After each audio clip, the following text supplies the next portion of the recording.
Por ejemplo, Costa Rica tiene una matriz energética todavía mucho más sana que la de Panamá. Entonces, aunque les llevamos ventaja supuestamente como de 30 por millón de dólares, esta ventaja es mayor, porque la matriz energética hace que la energía de Costa Rica sea bastante más eficiente que la panameña. Este gráfico no tienen idea de cuántos pleitos me ha traído, pero conste, yo estoy en la directiva del World Resources Institute y estas son las cifras oficiales de área efectivamente protegida por alguna forma de ley o regulación. Y es increíble, Colombia y Venezuela son los dos países con mayor área protegida en la región. Costa Rica, que siempre es el que creemos que es quinto. De hecho, cuando lo hacemos por definición de parques nacionales, los dos países que siguen a Venezuela y Colombia son de Panamá y Guatemala.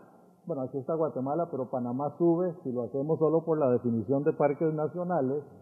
Pero el hecho es que si los recursos críticos son importantes, pues esto se vuelve, el cuidado y el manejo especial de esos recursos críticos es importante.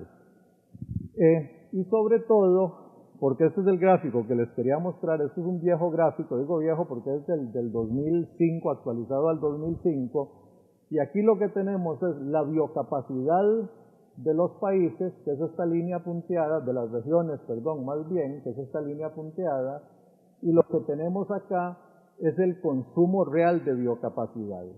En otras palabras, Norteamérica tiene una biocapacidad por ciudadano equivalente a 6 hectáreas estándar. Sin embargo, cada ciudadano norteamericano consume casi 10 hectáreas estándar.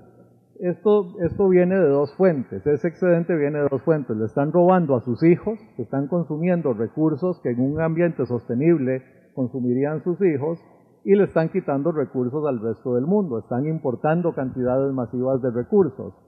Nótese que entre comillas Europa es, en un sentido, peor que Norteamérica, porque consume mucho más que su biocapacidad, casi 100% más de su biocapacidad, pero es impresionante que con un estándar de vida similar consume prácticamente la mitad por ciudadano de lo que consumen los americanos. Entonces, su problema aquí es baja biocapacidad, y obviamente tendrán que moderar su consumo, pero aquí es mucho más difícil moderarlo que aquí hay un desperdicio enorme, ¿no? Europa no integrada, y obviamente aquí está Rusia, lo que vemos es un margen positivo, y esto es Siberia, ¿verdad? Este pedacito aquí arriba es toda la naturaleza viva que queda sin explotar en Siberia. Después viene el Medio Oriente, igual un consumo muy bajo. Aquí hay que aumentar el consumo definitivamente para mejorar el estándar de vida, pero obviamente no lo van a hacer con biocapacidad local. Entonces, ¿de dónde van a sacar la biocapacidad para seguir mejorando el estándar de vida de su población? Me brinco a Asia. Asia con un consumo bajísimo, ¿verdad? Apenas prácticamente un octavo del de Norteamérica por ciudadano, pero también con el 60% de la población mundial, pues su biocapacidad no alcanza ni siquiera para sustentar ese consumo bajo. Ellos ya se consumieron, seguro lo de 2 generaciones hacia el futuro, y África, a pesar de ser el más bajo de los consumos, también ya llegando al límite de biocapacidad. Entonces, ¿quiénes son los ricos del mundo? Potencialmente, como siempre, no efectivamente, América Latina. Esto es los pedacitos de Guatemala, de Costa Rica y de Panamá, más la cuenca amazónica. Esta riqueza es la cuenca amazónica donde se concentra la biocapacidad mundial del futuro. Obviamente nosotros tenemos que mejorar nuestro estándar de vida, posiblemente tenemos que aumentar el consumo, pero ojalá que no, ojalá que pudiéramos más bien encontrar un sistema donde la calidad de vida no tenga una correlación tan directa con la intensidad del consumo, sino con la calidad y la inteligencia del consumo. Pero como quiera que sea, esto nos hace potencialmente ricos en el futuro. En clasificación por balance ambiental y sostenibilidad, el ranking es así: Colombia, Costa Rica, Brasil, Perú, Argentina y Panamá, y yo creo que ya empiezan a ver ustedes aquí que el patrón se sostiene.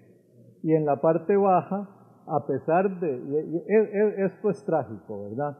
Ver a Venezuela aquí, lo que manda Venezuela acá, no sé si le pusieron atención al gráfico de la ecoeficiencia, pero literalmente usan más de 100% más energía por millón de dólares de PIB que el segundo peor, ¿verdad? Con una estructura económica que no es tan diferente. Si estuviéramos comparando, qué sé yo, a Venezuela con Japón, pues quién sabe qué resulta, pero lo estamos comparando con economías de estructura similar. Y la razón por la que digo que eso es trágico, cuando Vasily Leontief se ganó el Premio Nobel de Economía por el Input-Output Model a finales de los 40, uno de los estudios que se hicieron a partir de ese modelo fue aplicar el Input-Output Model a Venezuela como una nación. Y resulta que de acuerdo con eso, Venezuela era en términos per cápita la nación más rica de la tierra, porque tenía carbón, tenía petróleo, tenía gas, tenía biodiversidad, agua abundante, acceso a un mar rico, tenía bauxita, tenía hierro, o sea, tenía absolutamente todos los recursos que en 1950 se necesitaban para impulsar ese país a ser Japón.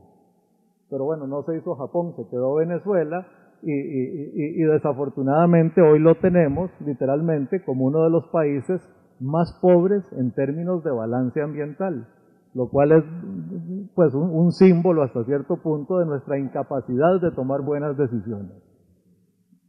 Estabilidad económica, esta es la inflación promedio de los últimos 3 años, de acuerdo con la CEPAL.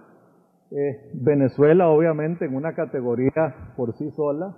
Los demás países, yo diría, para ser Latinoamérica, con una relativa estabilidad, sobre todo que hay países, como son los casos de Colombia y Costa Rica en particular, en que 10% de inflación, que en otras economías es un escándalo, ya se convirtió en la normalidad y se aprendió a administrar el sistema financiero y demás con esos estándares.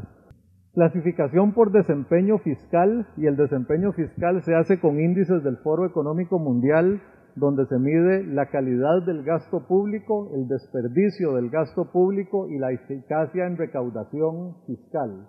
Estos son algunos de los índices que ellos miden, y aquí lo que tenemos, otra vez, ahí México sale bien, se cambió de posición, El Salvador, Guatemala, Ecuador salen bastante bien, y ahí más bien son países del sur, incluyendo Brasil y Nicaragua, los que tienen un desempeño excesivamente pobre. Y clasificación por desempeño en los mercados de capital, esto es un índice que el foro calcula, hay un índice de desempeño de mercados de capital.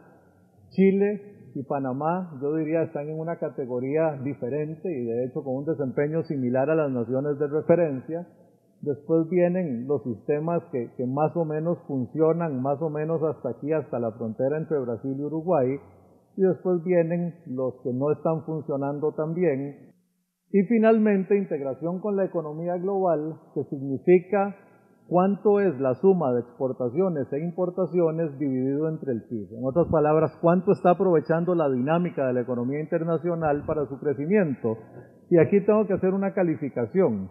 Colombia y Brasil, inclusive por motivaciones diferentes, si bien es cierto, ahora Brasil se está abriendo para ser Brasil relativamente bastante y Colombia siempre ha tenido un proceso de promoción de exportaciones, ambos siempre han dicho formalmente que ellos esperan desarrollar su economía con base en el mercado local.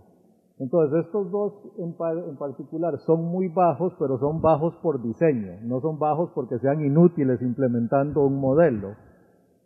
Por otro lado, las economías pequeñas obviamente tienen que ser mucho más dinámicas en esto, y aquí se refleja Panamá, Honduras, Paraguay, Costa Rica, Nicaragua, arriba de 100%, pero vean lo interesante, el promedio de las 3 naciones de referencia es 100%, o sea, las exportaciones más las importaciones son del mismo tamaño que el PIB total.